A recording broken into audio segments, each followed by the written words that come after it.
One of the most undervalued variations for new lifters I find is the behind the neck jerk. If you're someone who's learning weightlifting remotely and you don't have access to a coach regularly or someone to critique your form and technique consistently, then using variations like this that put the lifter in a better position and set them up to learn key positions of the lift and make it a lot easier to perform the movement are going to be critical for skill development when you're first learning weightlifting. So why do we use behind the neck variations and what is the purpose behind them? Behind the neck variations in general seem to assist lifters with finding a strong overhead position where the bar is stacked over their body opposed to the out in front and arched or extended position. Specifically, when developing the split jerk, the actual split position tends to have a much better balance between both legs due to the bar moving straight up.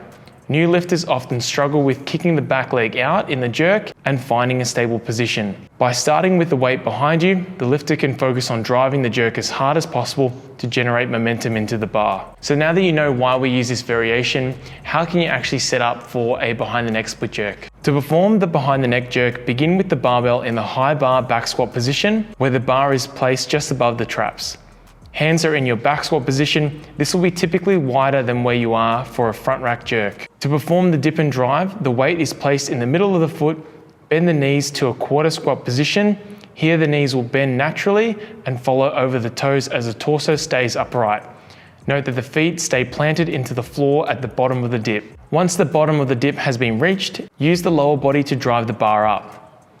As the bar moves off the shoulders from the drive, begin to move the feet into a split jerk receiving position.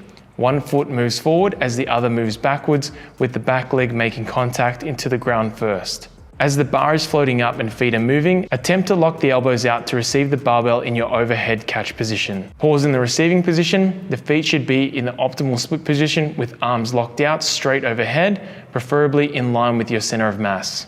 As for common errors for this movement, we typically don't see too many, but one of the things that does stand out to new people who start this exercise is a tendency to shift forward onto the toes. So as beginners tend to start learning this exercise, I'll often find that when they dip and drive, as they get to the bottom of the dip, some of the weight tends to be on their toes, which can obviously push them forward and make it difficult to actually drive up and finish the drive, which is something that we're trying to get out of this exercise. So just be mindful of trying to stay flat-footed down the bottom of the dip. Now that you know why we use this exercise and how to perform it, when can you slot this into your training and what are some practical examples of how we can program for this movement?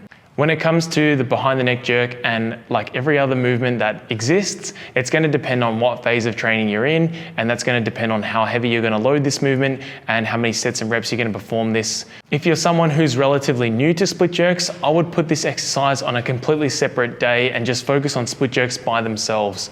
Use this exercise as a behind the neck variation as one of your split jerk days, and this is going to help you understand the key positions. You can also use this exercise as a technique primer or a warm-up for your main clean and jerk days. If you're struggling to get your front foot out or the timing's feeling a little bit off, then in the warm-ups it's really nice to just hit a solid behind the neck jerk so you can drive and thrust that bar off the back of your body when you're warming up for your clean and jerks.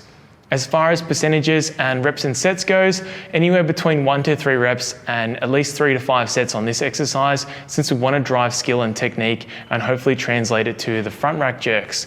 Anywhere between 75 and 80% is probably going to yield pretty decent benefits and actually do something for you and be quite meaningful in your current training. If you're someone who hasn't used this variation before, it's definitely worth exploring and seeing if it works for you and if it helps you with any of your positions. Or if you're someone who's quite good at jerks, maybe you can overload your jerk by using a behind the neck one and you might be able to go even heavier than what you can for a front rack jerk, and that just might give you that extra confidence to receive a heavy weight overhead.